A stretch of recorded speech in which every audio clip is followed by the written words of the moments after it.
사람이 이 세상을 살아가게 되면서 참 나에 대한 존재 의미 생각해 보셨나요? 내가 이 땅에 왜 태어났을까? 예. 그리고 내 삶의 목적이 있을까? 예. 근데 이 일을 찾는 거에서 있어서 찾은 사람들은 얼마나 기쁜지 몰라요. 하지만 내가 이 땅에서 존재해야 한 이유를 찾는 것은 참 쉬운 일이 아니죠. 혹시 여기 계신 분들 중에서 계신가요? 나는 예수님 안에서 저의 사명을 찾았습니다. 그래서 너무 기쁩니다. 계신가요 혹시? 네. 우리가 교회를 다니고 예수님을 믿는다 시인하여도 나의 삶의 목적을 찾는 것은 진짜 쉬운 일이 아니에요. 하지만 그 깊은 궁금함과 갈망 속에서 누구나 다 사춘기 한 번쯤 겪어보셨죠? 네. 사춘기를 통하여서 우리가 삶의 이유를 찾아가고 있습니다.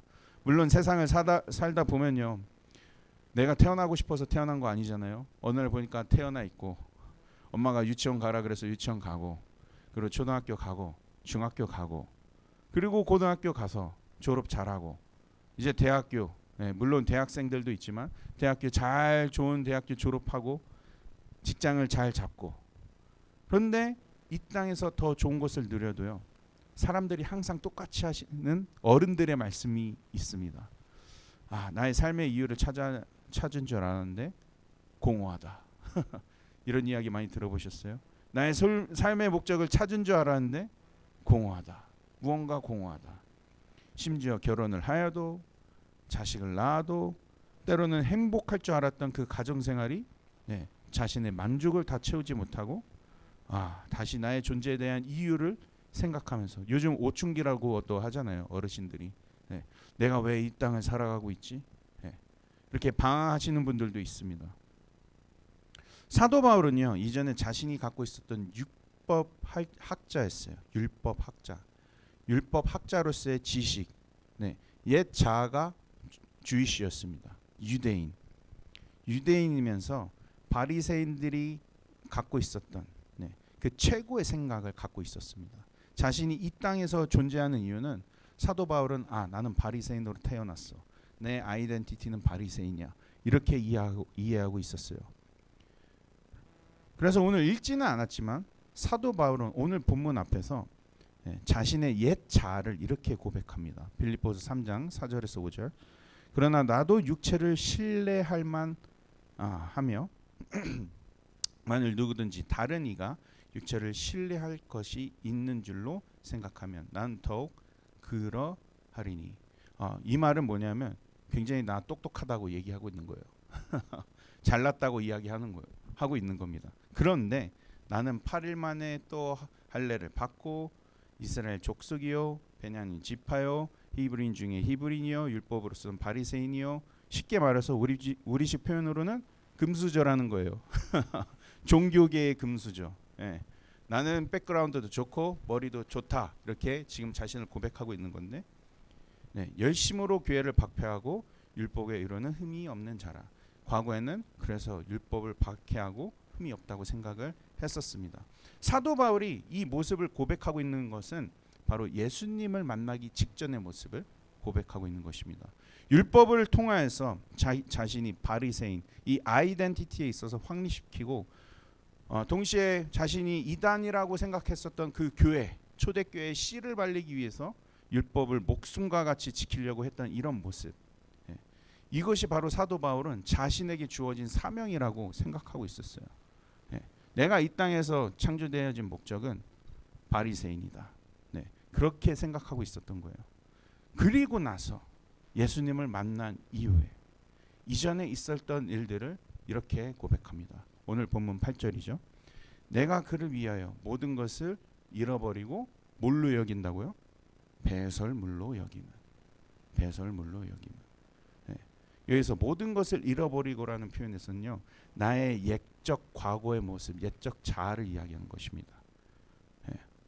이 원어적 표현은 I inflict loss myself, 이렇게 번역하고 있어요. 한국말로는 나 스스로에게 뭐를 입힌다? 손실을 입히고 있다. 왜? 그리스도를 알기 전의 모습들을 뭘로 여겨서? 배설물로 여겨서, 쓰레기로 여겨서. 반드시 나에게 손실을 입혀서라도 나는 이거를 버려야 되겠다라고 고백하고 있는 것입니다. 나의 과거가 나의 삶에서 무의미했다는 것을 이야기하고 있는 것이에요. 사도 바울은 무엇 때문에 이렇게 고백할 수 있었을까요? 우리가 방금 읽었던 가사에도 나왔습니다. 가사에도 나왔어요. 8절에서 9절. 그리스도를 얻고 그 안에서 발견되려 함이니. 네, NIV 성경에서는 I may gain Christ and I am found in him. 네. 그리스도, 그러니까 사도 바울은 그리스도 안에서 누굴 발견한 거예요? 내가 누구인지를 발견한 것입니다. 그리고 이 과정 속에서 그리스도를 믿게 되었고, 이 믿음의 가치는 곧 하나님으로부터 난 의라고 고백했습니다. 다시 쉽게 풀어서 이야기하자면, 나의 참된 인생의 설계자이신 예수님과의 관계 속에서 나의 참된 자아, 내가 창조되어진 목적을 찾고, 그 찾음을 이유를 찾은 다음에 하나님과의 관계 속에서 이거다라고 명확하게 고백하고 있는 것입니다. 그렇다면 오늘 본문 마지막에 그 기쁨의 이거다를 어떻게 표현하고 있죠? 14절에 표대를 향하여 그리스도 예수 안에서 하나님이 위에서 부르신 부름의 상을 위하여 달려가노라. 여기서 말하는 표대는 골이에요. 골. 나의 인생의 골. 나의 인생의 목적을 이야기하고 있는 것입니다. 근데 그 부르심 과정들 속에서 찾았다니 얼마나 기뻤겠어요. 여러분들의 삶에 있어서 아침에 일어나도 생각나는 게 있어요? 아침에 일어나서 그 목적이 있는 거예요. 나의 삶의 목적. 그 일을 위해서 온 힘을 다 쓰고, 내일 일어나도 그 일 때문에 다시 내가 기쁨으로 일어날 수 있는 거예요. 좀 이런 표현을 하면 그렇지만 연애를 처음 시작했을 때 딱 아침에 딱 일어나면 그분이 딱 생각이 나잖아요. 물론 이거는 하나의 다른 예지만 우리의 삶에 있어서 무언가 하나에 딱 꽂히면 진짜 미쳐서 이거 하나 진짜 내가 어려운 일이 있어도 시간과 모든 열정을 나의 물질을 들여서라도 아깝지 않다. 그리고 그 과정 속에서 어떠한 어려움이 닥쳐와도 그냥 이겨내는 거예요. 무조건. 이런 삶을 살아본 적이 있으십니까? 자신의 목적에서 이런 것들을 찾게 되면요, 사도 바울처럼 지금 고백할 수 있는 겁니다. 나의 삶에 있어서 내가 창조되어진 이유를 찾았다. 그 일을 위해서 지금 내가 열심히 달려가고 있다. 여러분, 정말로 이게 행복한 삶입니다. 이 땅에 살아감을 위해서. 이게 나의 아이덴티티가 돼 가는 거예요. 나의 존재의 이유, 내가 창조되어진 이유를 명확하게 찾게 된 사도 바울은요, 그리고 성경적 가치관, 이런 것들이 어떻게 나의 자신의 존재의 의미를 확립해 가면서 성경 무엇이라 이야기하고 있는지 오늘 본문을 통하여서 두 가지에 대해서 나눠보도록 하겠습니다. 첫 번째로, 그리스도 안에서 삶의 의미를, 삶의 존재를 찾은 이들은 능력이 아닌 목적을 갖고 달리게 됩니다. 능력이 아닌 목적을 갖고 달리게 돼요. 그리스도 안에서 삶의 존재, 의미를 찾게 된 자들은요, 자신이 뛰어난 능력을 자랑하지 않습니다.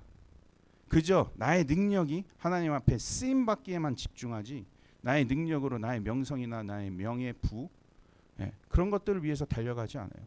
오히려 한 가지 명확한 목적을 갖고 삶을 열정 있게 살아가게 됩니다. 13절입니다.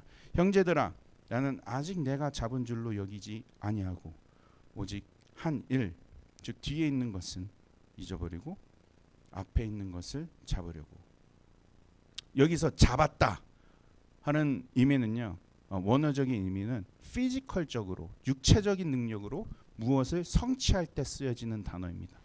예를 들어서 내가 IQ가 좋아서, EQ가 좋아서, 신체적 머리가 좋아서, 돈 버는데 뛰어나거나, 정치적인 영향력이 뛰어나거나, 나의 명예나 나의 부, 나의 명성을 찾기 위한 그 피지컬적으로 발휘되는 능력 있잖아요. 그런 것들로 잡았다 했을 때 쓰는 단어입니다. 하지만 사도 바울은 그 뛰어난 능력으로 자신이 그리스도를 위하여, 초대교회를 위하여 많은 일들을 감당했음에도 불구하고 잡은 줄로 여기지 아니한다라고 고백하고 있어요. 사도 바울은 육체적으로 학식이 뛰어났음에도 불구하고요. 자신의 존재의 목적을 알았던지 몰랐던지 간에 사도 바울은 무슨 일을 하든지 정말 열정적으로 살아가던 인물이었습니다. 누가 보더라도 정말 뛰어났어요. 앞에서 제가 잠시 말했지만 사도 바울은 예수님을 알기 전에 자신의 존재 이유를 명확하게 알기 전에는 유대인으로서 바리새인으로서 또한 로마 시민권을 갖고 있는 헬레니즘 문화에 명확히 알고 있는 학자였어요. 그는 열심으로 살아가면서 교회를 핍박하고 율법으로 흠이 없게 살아가기 위해서 유대인의 아이덴티티의 명예를 지키는 것에 피지컬적인 열정과 노력은 대단했습니다. 하지만 다메섹에서 예수님을 만났죠. 그리고 자신의 존재 목적을 명확하게 깨달은 후에는요. 자신에게 주어진 그 피지컬적인 능력에 완전히 다른 것으로 그 능력을 따라서 다른 삶을 살아가게 됩니다. 사도 바울이 이 땅에서 존재한 이유를 예수님은 명확하게 이렇게 말씀하셨어요. 사도행전 9장 15절에 주께서 이르시되 가라. 이 사람은 사도 바울을 이야기하는 거예요. 이 사람은 내 이름을 예수님의 이름을 위해서 이방인과 이 이방인은 우리가 포함된 겁니다. 이방인과 임금들과 그 당시 왕들을 이야기하는 거고 이스라엘 자손들에게 지금 이스라엘 백성들 구약 성경까지 이야기하고 있는 거예요. 전하기 위하여 택한 나의 그릇이다. 그 길로 사도 바울은 정말 이방 사람들 이스라엘 백성들에게 복음을 전하기 위해서 자신의 모든 것을 드렸던 동시에 정말 탁월한 그릇이었습니다. 유대인으로서 바리새인으로서 교육을 받았지만 동시에 로마 시민으로서 로마의 문화에 대해서 탁월하게 복음을 전하였어요. 우리가 사도행전을 읽어보면 좋겠지만 1차 선교여행 때 유대인들에게 전한 기록이 있습니다. 사도행전 13장 16절에서 23절을 보게 되면 사도 바울이 일어나 손짓하며 말하되 이스라엘 사람들과 및 하나님을 경외하는 사람들아 들으라. 이스라엘 백성이 하나님이 우리 조상들을 택하시고 애굽 땅에서 나그네된 그 백성을 높여 큰 권능으로 인도하여 내사 광야에서 약 40년간 그들의 소행을 참으시고 가나안 땅 7족속을 멸하사 그 땅의 기업으로 주시기까지 약 450년간이라. 그 후에 선지자 사무엘 때까지 사사를 주셨더니 그 후에 그들이 왕을 구하거늘 하나님이 베냐민 지파 사람 기스의 아들 사울을 40년간 주었다가 패하시고 다윗 왕을 세우시고 증언하여 이르시되 내가 이새의 아들 다윗을 만나니 내 마음에 맞는 사람이다. 내 뜻을 다 이루리라 하셨더니 하나님이 약속하신 대로 이 사람의 후손에서 이스라엘을 위하여 구주를 세우셨으니 곧 예수라. 여러분 지금 구약 39권을 아주 써머리로 다 읽으셨습니다. 사도 바울이 지금 유대인들 앞에서 유대인 역사를 얘기하면서 써머리로 얘기하고 있는 거예요. 예수님의 제자들도 유대인이었지만 사도 바울처럼 이렇게 이스라엘 역사를 정확하게 파고들면서 동시에 율법 학자로서 유대인에게 유대인의 아이덴티티를 짚어가면서 그들의 문화에 맞게 그리스도의 존재에 대해서 명확하게 풀어내었습니다. 유대인들이 명확하게 이해할 수 있었던 복음의 이야기를 사도 바울은 전달하고 있었어요. 이뿐만 아니라 2차 선교여행 때 로마 시민 헬레니즘 문화를 갖고 있는 아덴에서 복음을 전한 기록이 있는데 사도행전 7장 24절에서 27절을 보게 되면 우주와 그 가운데 있는 만물을 지으신 하나님께서 전지의 주제시니 손으로 지은 전에 계시지 아니하시고 또 무엇이 부족한 것처럼 사람의 손으로 섬김을 받으시는 것이 아니니 이는 만민에게 생명의 호흡과 만물을 친히 주시는 이심이라. 인류의 모든 족속을 한 혈통으로 만드사 온 땅에 살게 하시고 그들의 연대를 정하시며 거주의 경계를 한정하셨으니 이는 사람으로 혹 하나님을 더듬어 찾아 발견되려 하려 하심이로되 그는 우리 각 사람에게 멀리 계시지 아니하도다. 그러면서 예수님을 전하고 있어요. 둘 다 복음이에요. 제가 말씀드린 걸. 근데 사도 바울은 로마 시민들에게 복음을 전할 때 그들이 갖고 있는 이제 세상의 존재와 시작된 이유 모든 것을 답하면서 이 헬레니즘 문화 사람들에게 복음을 전하였습니다. 이 당시에 그리스 신화를 포함하여서요 로마 사람들이 집중했었던 철학, 네, 지금 읽지 않았지만 그 구절 윗부분에 가면 철학도 짓고 있습니다. 로마 사람들이 주로 간신사를 두고 있었던 그런 이야기를 끄집어냈어요. 오늘날로 치면 예수님이 유튜브를 통해서 복음을 전하고 계신 거예요. 유튜브를 통해서, 인스타를 통해서. 그만큼 이때 헬레니즘이 굉장히 핫했어요.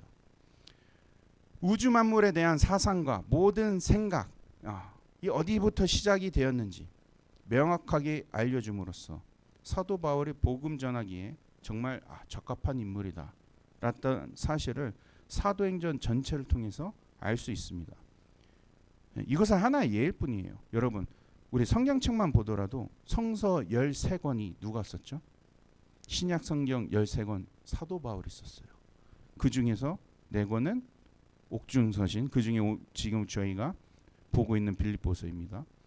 여기저기 상황에 상관없이 구약에 대립되어는 율법의 난제들, 예수님이 오신 이후에 어떻게 풀이될 수 있는지를 명확하게 해답들을 서신서를 통하여서 풀어내었고요. 이후에도 많은 사람들이 존경하고 있고 동시에 사도 바울에 대한 책만 현재 100만 권이 넘습니다. 사도 바울에 대한 책만 100만 권이 넘어요. 그 논문만 10만 권이 넘습니다. 사도 바울은 살아있을 때뿐만 아니라 죽고 난 이후에서도요. 이 시대에서 현재 살아가고 있는 모든 크리스찬들에게 영향력을 끼치고 있는 유일무이한 정말 위대한 능력을 갖고 있는 인물입니다. 여러분들이 인정하던 안 하던 현재 우리 교회의 모든 예배 영향력은요. 어쩌면 사도 바울 이 영향력 아래에 있다라고 해도 무방해요. 사도 바울은 자신의 탁월한 능력, 쌓았던 명선들을 근데 성취나 업적 그것들을 위하여서 오히려 자신의 명예, 부를 위하여서 초대교회나 유대인의 율법 그 학자들에게 장사를 하거나 아니면 선생으로서 자신의 평안한 삶을 꾸려갈 수 있었어요. 하지만 우리가 착각하지 말아야 할 것이 있습니다. 세상에 살아갈 때 육체적인 직적인 능력이 대단하다고 하여서 나의 삶 속에서 내가 창조되어진 이유, 하나님이 이 땅에서 나를 창조하신 명확한 이유를 빨리 찾을 수 있는 건 아닙니다. 내가 똑똑하다고 하여서 육체적인 능력이 대단함에도 불구하고 오히려 그리스도를 알지 못한 사람이 더 많고요. 삶의 이유를 깨닫지 못해서 방황하는 사람들이 더 많습니다. 하지만 사도 바울은 오늘 본문에서 보는 것 같이 자신의 능력이 그렇게 뛰어났음에도 불구하고 오히려 그 육체적인 능력을 이렇게 고백합니다. 본문 8절과 13절에서 내가 그리스도를 위하여 모든 것을 버리고 뭘로 버렸다고요? 배설물 같이 여겼다. 심지어 내가 이때까지 쌓았던 업적도 뭘로 같이 여겼다고요? 배설물 같이 여겼다. 나는 아직 내가 잡은 줄로 여기지 아니하고 오직 한 일 뒤에 있는 것을 잊어버리고 내가 그동안 해왔던 거 정말 대단한 업적들 지금 사도 바울을 통하여서 100만 권의 책이 있음에도 불구하고 뭐라고요? 다 잊어버리고 앞에 있는 것을 잡으려고 내가 지금 달려가고 있다. 자신에게 뛰어난 능력이 있었지만 그것을 내 것이라 이야기하지 않았어요. 모두 자신의 능력뿐만 아니라 과거 그리스도를 알지 못할 때 쌓았었던 자신의 명성 그리고 심지어 그리스도를 알고 난 뒤에도 사명으로 감당했었던 모든 순종의 행적들을 오히려 배설물로 여리고 잊어버리고 오히려 사도 바울은 자신의 창조되어진 목적을 깨달아 쉬지 않고 앞으로 달려갔습니다. 그렇다면 사도 바울은 어떤 목적을 붙잡고 있었을까요? 그거를 이제 두 번째 대지에서 이야기해 보도록 하겠습니다. 그래서 두 번째로 나누어 볼 것은 나의 존재의 의미에 대하여 깨달았을 때 성취가 아닌 예수를 갖고 달리게 됩니다. 내가 정말로 삶의 의미를 찾았을 때는요. 그때부터는 성취가 아니에요. 성취가 나를 채울 수 없거든. 내 기쁨을 채울 수가 없거든. 오직 뭐만 갖고 달린다고요? 예수님만 닫고 달릴 수밖에 없어요. 자신의 능력이 뛰어나서 뭐 대단한 업적 성취가 있다 할지라도요. 그것이 이것이 나의 영원한 기쁨으로 채우지 못한다는 것을 덴버가 알아요. 덴버. 오직 예수님 안에서 하나님 안에서만이 우리의 올바른 존재 가치를 깨달을 수 있구나. 그 과정 속에서 우리는 덤으로 하나님이 누구이신지를 명확하게 알게 됩니다. 12절입니다. 내가 이미 얻었다 함도 아니요 온전히 이루었다 함도 아니라 오직 내가 그리스도 예수께 잡힌 바 된 그것을 잡으려고 달려가노라.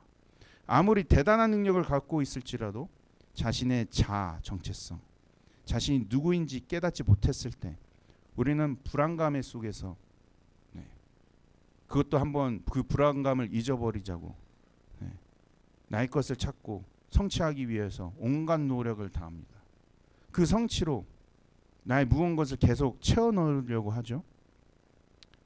나의 존재를 그리스도 안에서 찾으면서 기쁨의 자료로 머무는 것이 아니라 일상생활 속에서 나의 것을 쌓아가게 됩니다. 예를 들어서 요즘은 도파민 중독 아주 심각하죠. 그렇게 나의 것만 쌓아가게 돼요. 믿음 없이 하나님과의 아무런 관계 없이 우리가 삶 속에서 나의 것을 쌓아가게 될 때 나타나는 형상, 창세기 11장 4절에 아주 잘 이야기하고 있습니다. 창세기 11장 4절에서 또 말하자 성읍과 탑을 건설하여 그 탑 꼭대기를 하늘에 닿게 하여 우리 이름을 내고 온 지면에 흩어짐을 면하자 하였더니, 그래서 탑 꼭대기를 하늘에 닿게 하여 우리의 이름을 내고, 이런 것들이 하나님이 원하시는 일이었을까요? 바로 바벨탑 사건 이야기죠. 그런데 우리가 일상생활 속에서 뿐만 아니라 신앙생활도 이렇게 할 수가 있어요. 하나님과 아무 관계없이요, 목적을 깨닫지 못하고 우리가 살아가게 되잖아요. 역시 내가 얻었다는 성취감으로, 내가 이루었다는 성취감으로 교회 안에서 나의 바벨탑을 쌓을 수 있어요. 이것이 나의 신앙이라고 착각하는 경우들이 수두룩합니다. 그렇다면 사도 바울은 자신의 인생의 목적을 깨달은 후에 성취가 아닌 무엇으로 삶을 살았을까요? 물론 대지에서 답을 이야기했지만 12절에서 이야기하죠. 오직 내가 그리스도 예수께 잡힌 바 된 그것을 잡으려고 달려가노라. 먼저 예수님이 사도 바울에게 찾아오셔서 그 사건의 계기로, 다메섹 사건의 계기로 예수님이 사도 바울을 잡아주셨지만 동시에 누구도 예수님을 잡는다고요? 사도 바울도 예수님을 잡는다는 거예요. 다시 말해서 예수 그리스도 자체가 사도 바울의 목적이 되는 거. 결국 자신이 붙잡고 달리는 것은 바로 뭐다? 예수님이다. 이 관계다. 지금 이 여정을 예수님 손을 붙잡고 달리고 있다라는 것을 고백하고 있는 것입니다. 결국 사도 바울의 여정은요, 신앙생활의 성취가 아니었어요. 자신이 이룬 업적들을 마치 바벨탑처럼 쌓아가면서 사람들에게 보여주기 위해서, 여러분 빌립보서 썼습니다. 권당 10,000원. 이러기 위해서 이 길을 달려가는 것이 아니에요. 나를 위해 놀랍도록 손을 먼저 내밀어 주신 그 예수님을 붙잡아 또 붙잡힌 바 되어서 그리스도를 향해 달려가는 것, 이것이 내 삶의 이유가 되었다는 것을 이야기하는 것입니다. 근데 오늘 본문에 지금 이야기하고 있는 사도 바울뿐만 아니라 구약에 나오는 믿음의 선조들 이야기 속에서도요, 이러한 삶을 살아간 인물이 있습니다. 오히려 죄를 짓고도 자신의 존재 가치를 하나님 안에서 찾으려고 했던 인물이 있습니다. 대표적인 인물이 누구죠? 다윗이에요. 다윗이 엄청난 큰 중범죄를 짓죠. 그냥 뭐 대형 범죄입니다. 이거는 엄청난 스캔들이에요. 아마 요즘 시대에도 이 정도 스캔들은 안 날 거예요. 뭐 자신의 아내도 아니고 남의 아내를 어떻게 하죠? 간음하고 나서 그것도 모자라서 그 남의 아내의 남편을 죽이잖아요. 모함으로 살해하고, 그리고 그 간음한 아내를 가져왔어. 밧세바 사건. 여러분들 다 아실 겁니다. 물론 나단 선지자가 이 사실을 보면서 다윗에게도 모든 사실을 세상 만방에 털어놓지만 오히려 이때 다윗이 무엇을 했었나요? 하나님 앞에 나아가서 이 죄를 해결했어요. 오히려 자신의 죄를 감추기 위해서 혹은 자신의 행동이 정당한 것을 선포한 것이 아니었어요. 하나님만 붙잡았어요. 그리고 그 과정 속에서 내가 어떠한 존재인지를 명확하게 깨닫게 됩니다. 참 신기하죠? 여러분, 이런 사람들을 친구로 아니면 좋은 관계로 맺을 수 있겠어요? 살인자를? 그것도 남의 아내를 취한 사람을? 우리 상식으로는 어쩌면 뭐 사형 이런 상식으로 맞을 수도 있어요. 그런데 이러한 큰 죄를 짓고도 누구랑 해결을 했다고요? 하나님. 근데 하나님이랑 해결을 했을 때 어떻게 됐다고요? 자신의 존재를 오히려 깨닫고 하나님과의 관계가 더욱 굳건해졌습니다. 시편 51편에 다윗이 밧세바와 동침한 후 나단 선지자가 왔을 때 그리고 나서 쓴 시예요. 시편 51편 4절에서 5절. 내가 주께만 범죄하여 주의 목전에 악을 행하였사오니 주께서 말씀하실 때 의로우시다 하고 주께서 심판하실 때 순전하시다 하리이다. 내가 죄악 중에서 출생하였으며 어머니가 죄 중에서 나를 잉태하였나이다. 자신이 얼마나 형편없고 죄악된 인간이라는 사실을 알았지만 그리고 나서 이렇게 고백하죠. 10절 12절에 하나님이여 내 속에 정한 마음을 창조하시고 내 안에 정직한 영을 새롭게 하소서. 여러분 많이 불러본 찬양 가사죠. 여기서 나온 겁니다. 나를 주님 앞에서 쫓아내지 마시며 주의 성령을 내게서 거두지 마소서.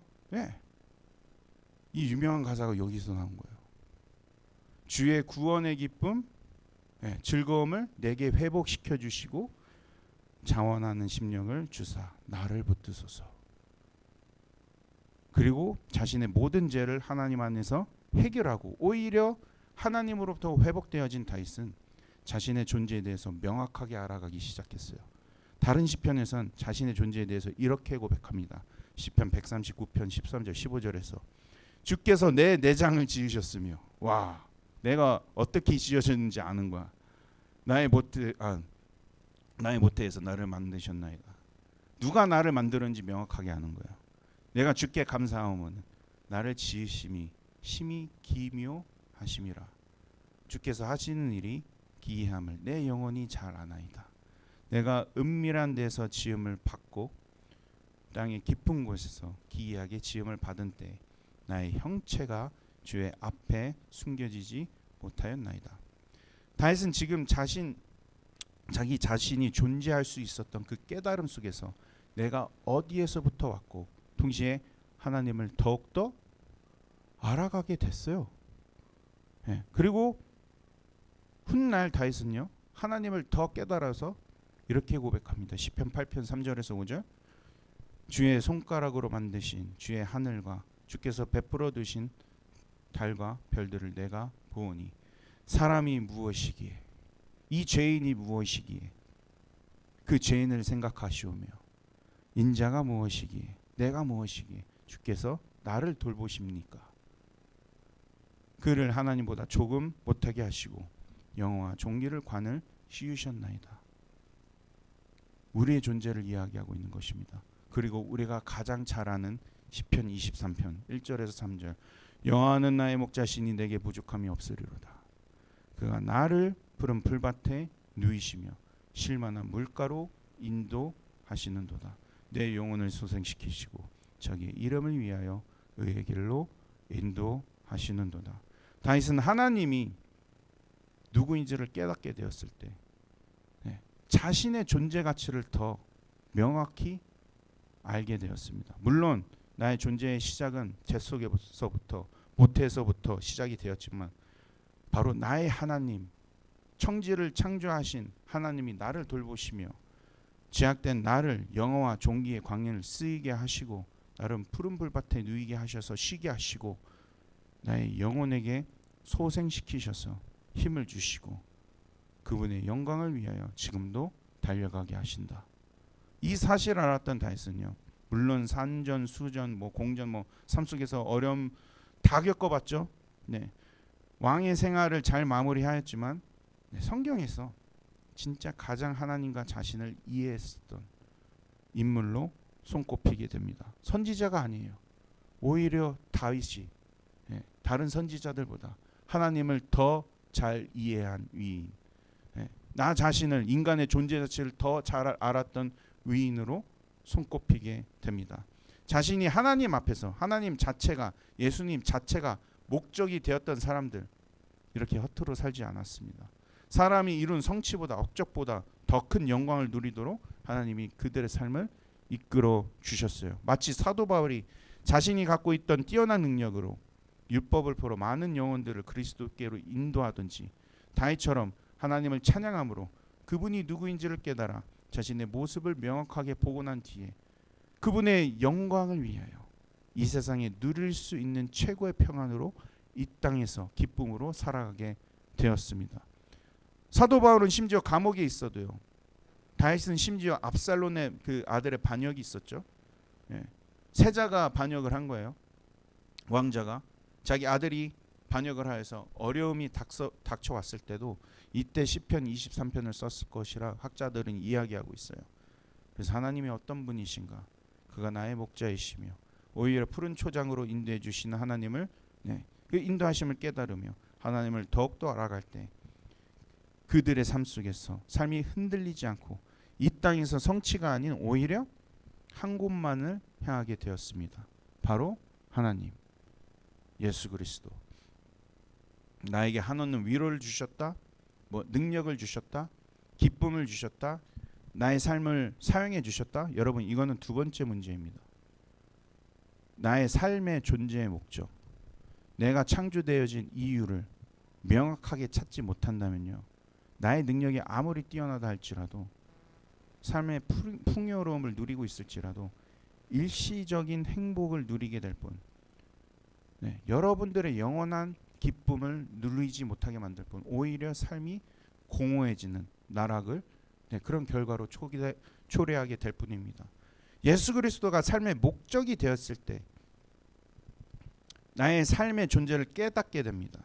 내가 어떻게 창조되어졌으며 오히려 하나님, 신, 이 세상의 창조주가 누구인지를 내가 더 명확하게 알게 된다. 그리고 반드시 깨달음을 주십니다. 내가 어디서부터 시작되었고 어떠한 과정을 지나고 있으며, 그리고 앞으로 나의 삶 속에서 어디를 향하여 가고 있는지. 믿음의 선조들이 나보다 먼저 믿음의 길을 가봄으로써 우리 모두에게 인생의 의미, 나의 존재의 이유, 내가 하나님 그리스도 안에서 어디서부터 왔는지, 어디로 가고 있는지 우리에게 알려주고 있는 것입니다. 그렇게 삶의 의미를 그리스도 안에서 찾은 사도 바울이 앞에서 자신이 나갈 길, 그거를 명확하게 이야기하면서 14절에 이렇게 외치고 있는 거예요. 표대를 향하여 그리스도 예수 안에서 하나님이 위에서 부르신 부름의 상을 위하여 달려가노라. 영원한 기쁨, 원동력을 얻은 사도 바울은 예수 그리스도 안에서 삶의 진정한 가치를 누리게 되어 인생의 목적을 명확하게 찾고 영원한 기쁨을 누리는 삶을 살아갔습니다. 전 여러분들이 이런 기쁨을 누리시는 여러분들이 되시기를 축원드립니다. 이제 말씀을 정리합니다. 삶의 목적을 찾은 이유, 삶의 존재의 의미를 찾은 이들은요, 능력이 아닌 목적을 갖고 달리게 됩니다. 능력이 아니라 예수 그리스도를 갖고 달리게 돼요. 자신이 뛰어난 능력에 집중하지 않습니다. 나의 능력이 하나님 앞에 쓰임 받기에 집중을 하지, 나의 능력으로서 명예, 부, 무엇을 얻기 위해 달리지 않고 오히려 한 가지 명확한 목적, 예수 그리스도. 그러면서 나의 삶을 의미 있게 살아가게 됩니다. 삶의 존재의 의미를 찾은 이들은요, 성취가 아닌 예수 그리스도만 보고 달리죠. 삶의 존재 의미를 찾은 사람들은요, 네, 이 땅에서 아무리 대단한 성취가 있을지라도 오직 예수님 안에서, 하나님 안에서 우리의 존재의 가치와 하나님이 주신 깨달음으로, 네, 이 땅에서 나의 목적이 예수님이 되어서 기쁘고 행복하게, 그럼 명확하게 삶의 방향을 가지고 이 땅을 살아가기에 힘쓰게 됩니다.